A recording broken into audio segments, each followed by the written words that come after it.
Good morning. I'm wondering for myself about foods and vibration, and what I have found for myself that certain foods help me to focus more, and other foods make me a little bit out there. And I'm wondering if that's just a belief that I hold that's very strong, or if there is a reality to vibrations to particular foods. Certainly, there is a reality to it, but any belief that you would hold would cause you to attract those foods that were in harmony with your belief. And so, you hold a belief, which means you hold a vibration. Mm-hmm. And then if you follow the inspired action from the basis of that belief, mm-hmm. then the action that is attracted just complements or exaggerates the belief.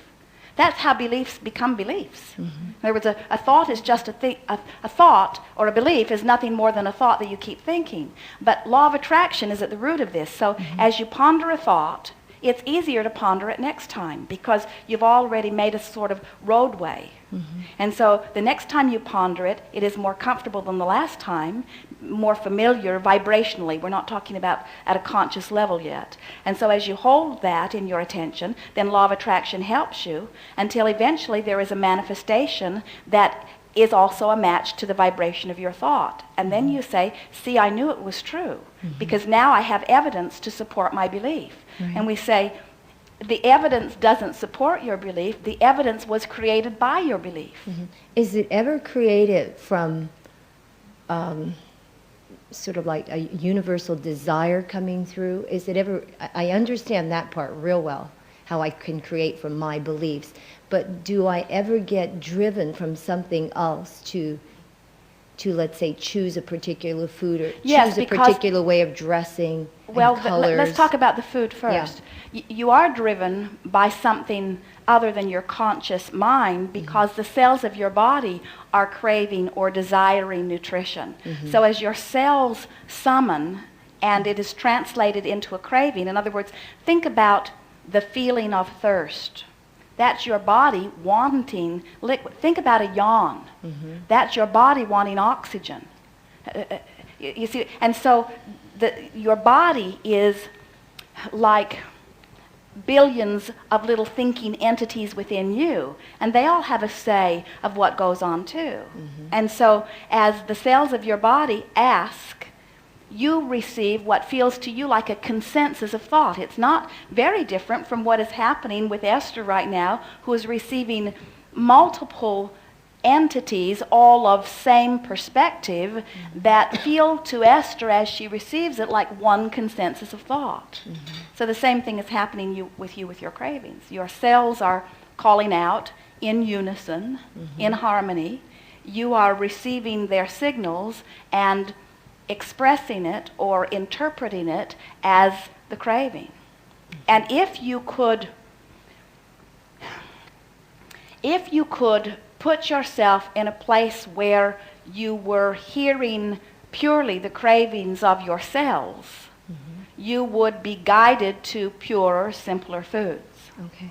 That's why people often have found benefit in fasting, because let's start in a different place here. When you introduce a food substance to your body, who is an assimilating mechanism, mm-hmm. takes care of it. In other words, it has been pre-programmed, it has been pre-planned, it has been pre-intended, it has been pre-created. In other words, your body knows what to do with it. Isn't it nice that you don't mm-hmm. have to consciously put on your things to do today list, secrete what I need to digest my food, utilize what is needed, which is this, and eliminate this.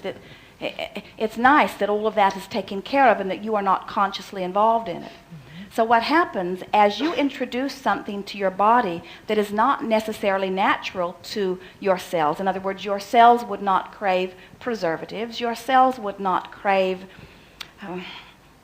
MSG, your cells would not crave sugar or mm-hmm. caffeine. Right. But as you introduce it to your body, because it is what is available on the buffet, mm-hmm. your body assimilates it. And as your body assimilates it, it does an excellent job of assimilating it. Mm-hmm. At first, when your body receives that foreign substance, it goes into a little bit of shock. You were describing a little bit of that earlier. But your body, which is compliant and resilient and very good at what it does, begins to now compensate for the strange stuff you've fed it.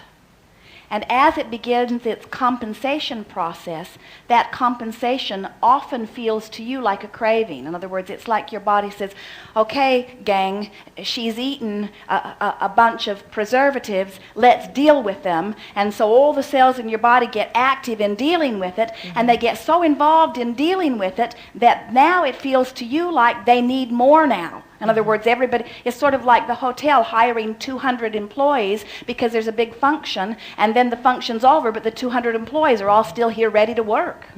It's sort of like that.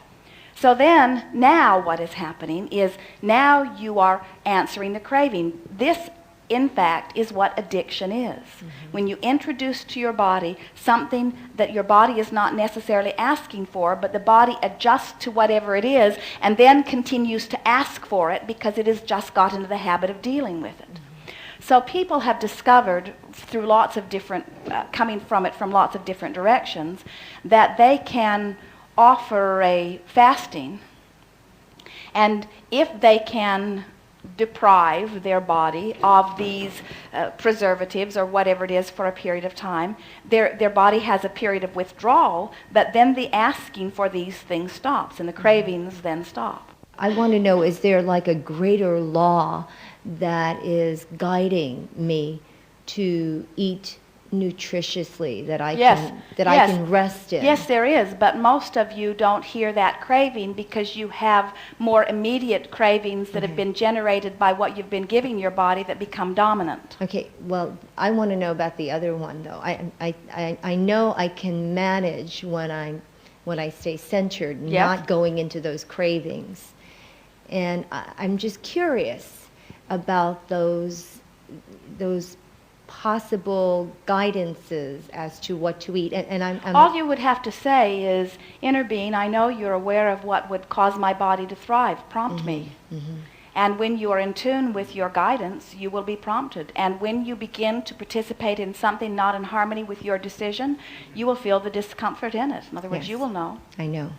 And if you were to ask us, what should you eat? In other words, what are these things? We would say to you, well, now you are asking us to be your guidance here, where we would far rather that you get in touch with your guidance, because it is ever so much more efficient, because what your body benefits from day to day can vary. In other words, if you could see the intricacies, first of all, your body is not fragile or vulnerable. In other words, you have enormous leeway. Really, you do. Look around. You are hardy beings in the midst of eating all kinds of things that are not necessarily what the cells of your body are asking for.